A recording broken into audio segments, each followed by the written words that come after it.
Créé en 1998 grâce à la coopération de plus de 27 pays et de plusieurs agences spatiales, dont la NASA et l'Agence spatiale européenne, l'ISS est l'un des plus grands projets scientifiques internationaux jamais réalisés.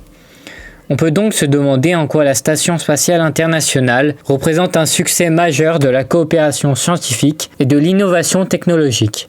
Pour répondre à cette question, nous verrons dans un premier temps les avancées scientifiques permises par l'ISS, puis les innovations technologiques qu'elle a rendues possibles.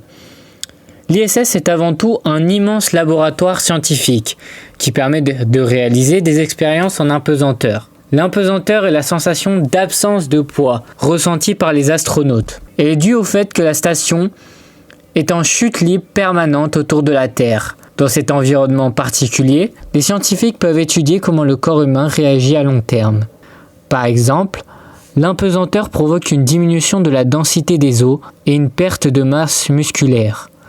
Les astronautes peuvent ainsi gagner quelques centimètres de taille car leur colonne vertébrale s'étire en l'absence de gravité.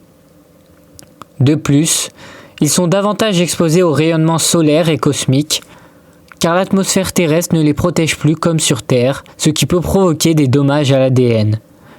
Certains astronautes ont également développé des problèmes de vision. En apesanteur, les fluides du corps, comme le sang, ont tendance à remonter vers la tête, ce qui peut exercer une pression sur les yeux et perturber la vision. Pour compenser ces effets, les astronautes doivent s'entraîner plus de 2 heures par jour afin de conserver leur masse musculaire. Les scientifiques étudient aussi les effets de l'impesanteur sur les êtres vivants. Par exemple, des expériences ont été réalisées avec des poissons avec des aquariums en impesanteur afin d'observer leur comportement et leur reproduction. Mais les expériences ne concernent pas seulement les êtres vivants. Les astronautes étudient aussi les propriétés des matériaux et la mécanique des fluides. En impesanteur, l'eau ne coule pas comme sur Terre. Elle forme des bulles flottantes, sphériques. Enfin, la station permet aussi d'observer la Terre depuis l'espace à travers des hublots. Les astronautes peuvent observer de nombreux phénomènes naturels, comme les tempêtes ou les aurores boréales depuis le haut. La construction de l'ISS représente un projet technologique extrêmement ambitieux. Elle a nécessité de nombreuses innovations technologiques. Certaines de ces innovations ont ensuite trouvé des applications dans la vie civile. C'est le cas par exemple dans le domaine médical. Le bras robotique canadien Canadarm2, utilisé sur l'ISS pour manipuler des équipements et assister les astronautes, a aspiré certaines technologies de robots chirurgicaux utilisés dans les hôpitaux. Ces systèmes permettent aux chirurgiens d'effectuer des opérations très précises, notamment pour retirer certaines tumeurs. Les scientifiques étudient également la formation de microsphères contenant des médicaments.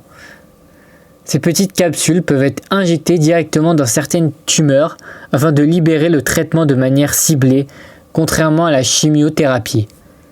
Par ailleurs, les projets de grande ampleur, comme l'ISS, stimulent le développement de l'industrie spatiale.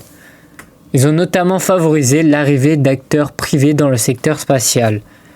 À partir des années 2000, on parle ainsi de l'ère du New Space, où les différents acteurs privés cherchent à réduire les coûts des missions spatiales.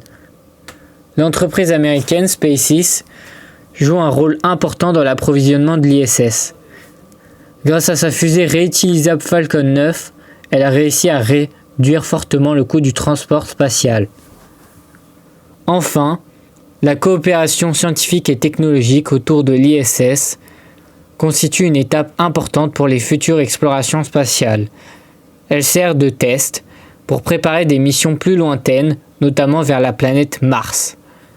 L'ISS devrait être retirée du service vers 2030, mais elle restera probablement dans l'histoire comme un symbole majeur de la coopération. Cependant, certaines critiques soulignent également le coût très élevé du projet et son manque de rentabilité, avec notamment plus de 150 milliards de dollars dépensés en 20 ans.